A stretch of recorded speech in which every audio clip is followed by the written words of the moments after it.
الحمد لله رب العالمين والعاقبة للمتقين فلا عدوان إلا على الظالمين لا إله إلا الله المالك الحق المبين أشهد أن لا إله إلا الله وأشهد أن محمد رسول الله صادق الوعد الأمين اللهم صل على سيدنا وحبيبنا وشفيعنا ومولانا محمد وسلم ورضي الله تبارك وتعالى عن ساداتنا أصحاب رسول الله أجمعين يا أيها الذين آمنوا اتقوا الله حق تقاته ولا تموتن إلا وأنتم مسلمون وقال الله تعالى في كتابه الكريم وهو الأصدق القائلين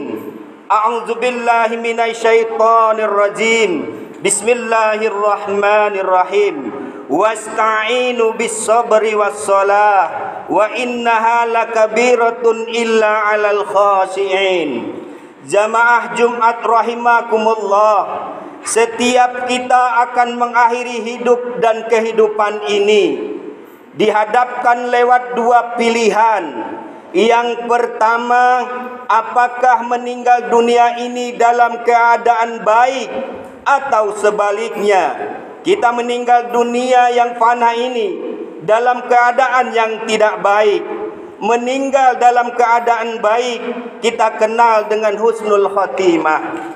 Sedangkan meninggal dalam keadaan tidak baik adalah meninggal dengan tidak membawa iman Islam, atau yang lebih kita kenal dengan su'il khatimah.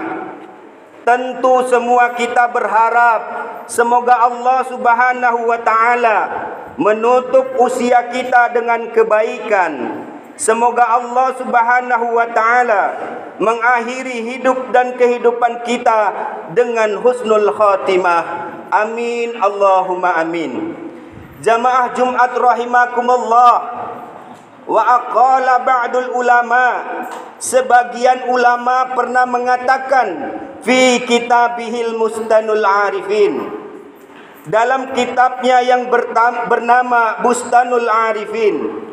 Apa kata sebagian ulama?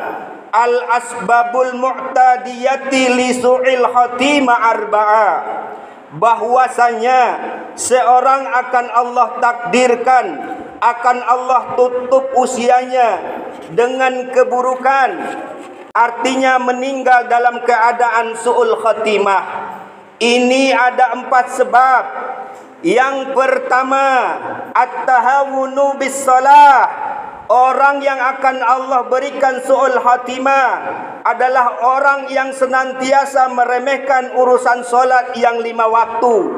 Dia tidak pentingkan solat, dia lebih mementingkan urusan pekerjaan, dia lebih mementingkan urusan dunia ketimbang memenuhi panggilan azan yang dikumandangkan oleh muazin.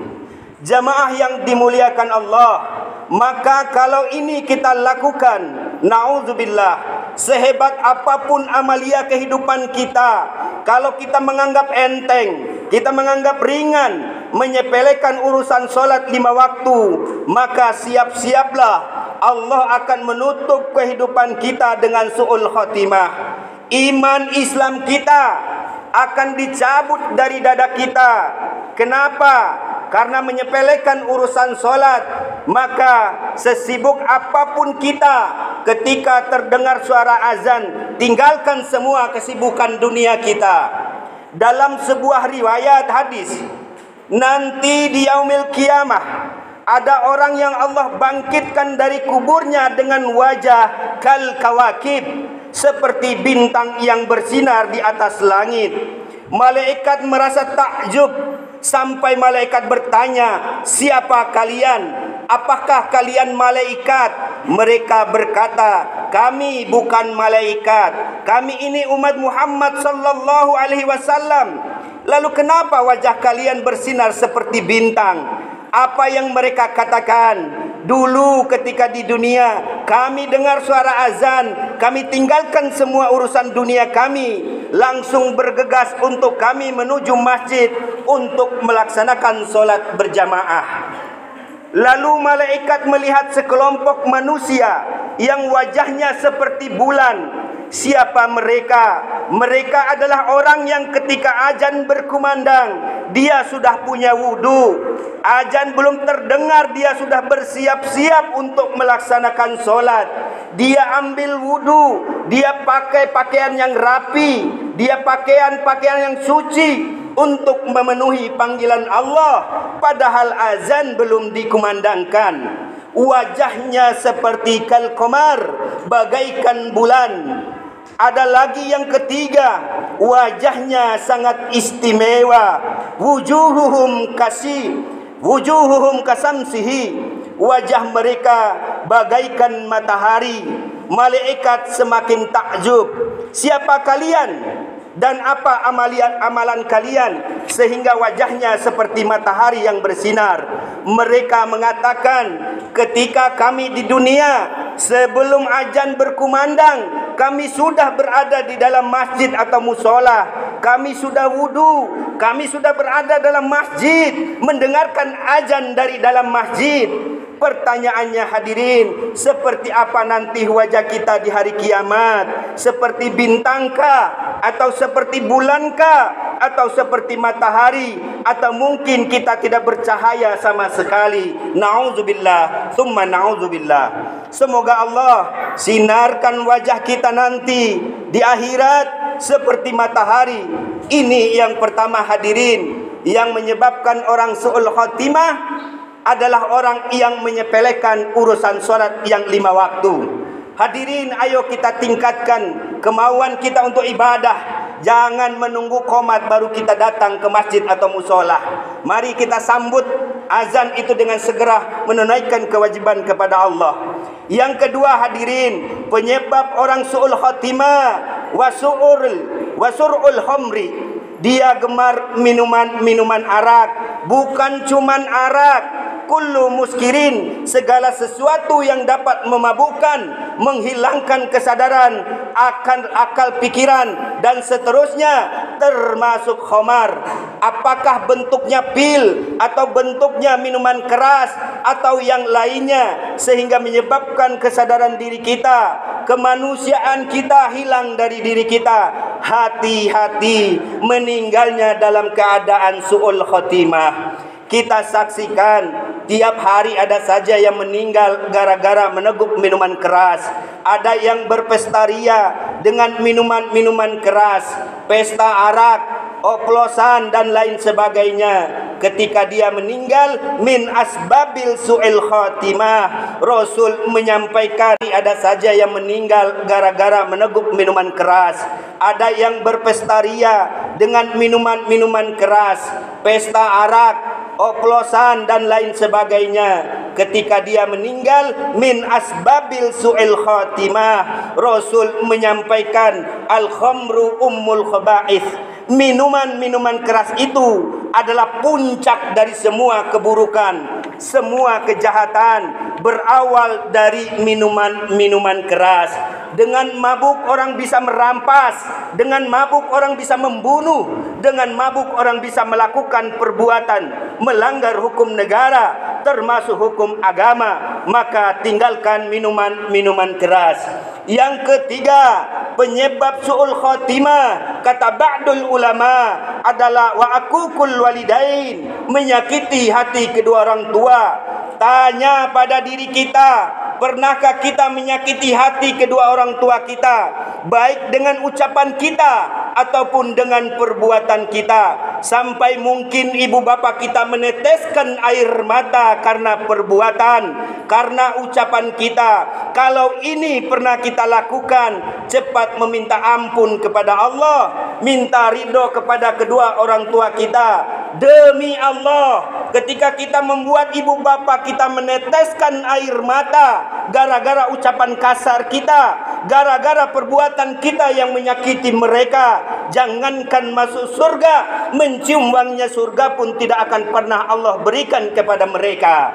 Maka pantaslah dalam hadis lain Rasulullah menyampaikan ridallah fi ridho walidain wa sakhtullah fi sakhtil walidain. Ridho Allah terletak pada ridho kedua orang tua, kemurkaan Allah terletak pada kemarahan kedua orang tua. Maka kejarlah ridho orang tua kita hadirin. Yang terakhir, min asbabil su'il khatimah, kata ba'dul ulama, walladhi yu'dunal muslimin, yaitu orang yang menyakiti saudaranya sesama muslim dengan ucapan kita, menyebabkan orang sakit hati, dengan hinaan yang kita lontarkan sehingga orang sakit hatinya. Hati-hati, su'il khotimah. Kalau kita tidak minta maaf, minta ridho kepada dia, atau mungkin dengan perbuatan kita, hak orang lain kita ambil, atau mungkin dengan jabatan kita membuat aturan hukum sehingga menyebabkan kaum muslimin merasa tersakiti. Hati-hati,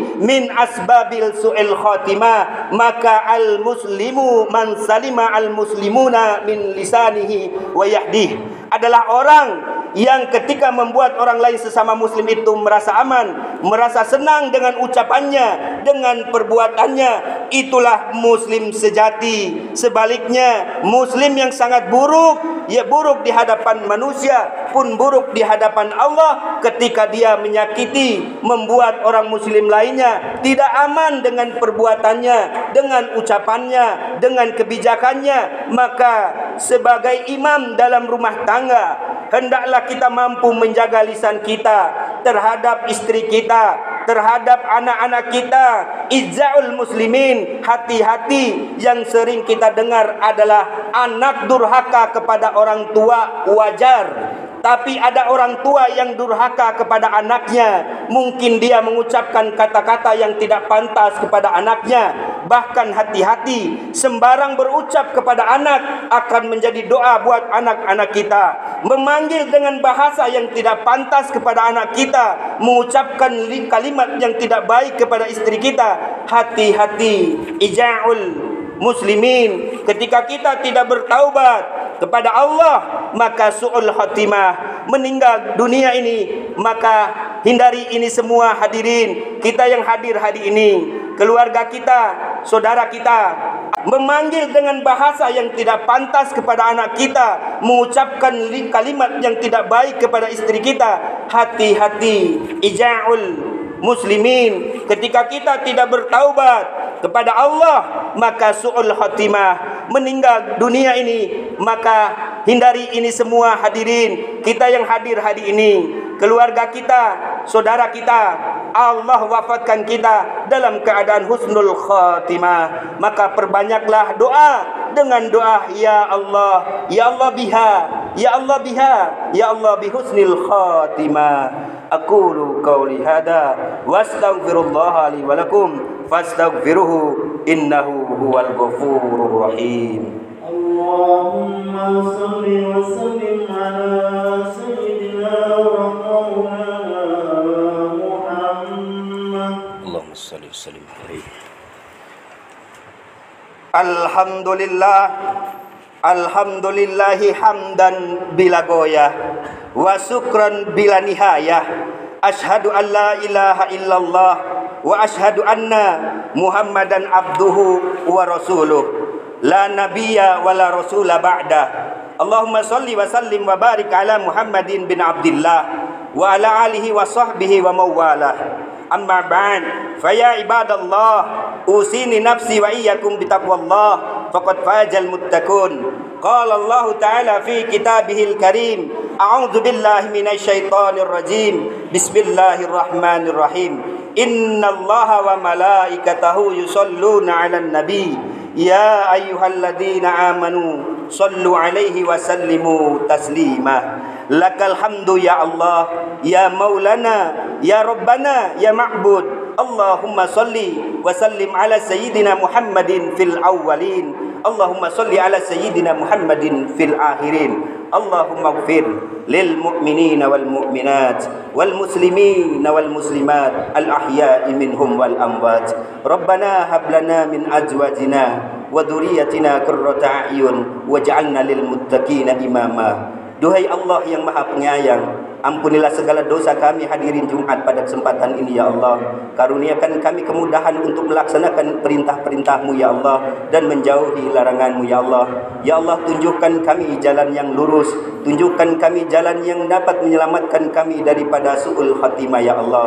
Ya Allah ya Rahman, matikan kami, matikan keluarga kami, matikan saudara kami dalam keadaan husnul khatimah ya Allah. Pulang membawa iman dan Islam ya Allah. Jauhkan kami ya Allah dari kesusahan dan kesengsaraan ya Allah. Hindarkan kami ya Allah dari bala bencana. Jadikan kami orang-orang yang mampu bersyukur atas segala nikmat-Mu ya Allah. Rabbana zalamna anfusana wa illam taghfir lana wa tarhamna lanakunanna minal khasirin. Rabbana ighfir lana wa liwalidina warhamhum kama rabbawna sigara. Rabbana atina fid dunya hasanah wa fil akhirati hasanah wa qina azabannar.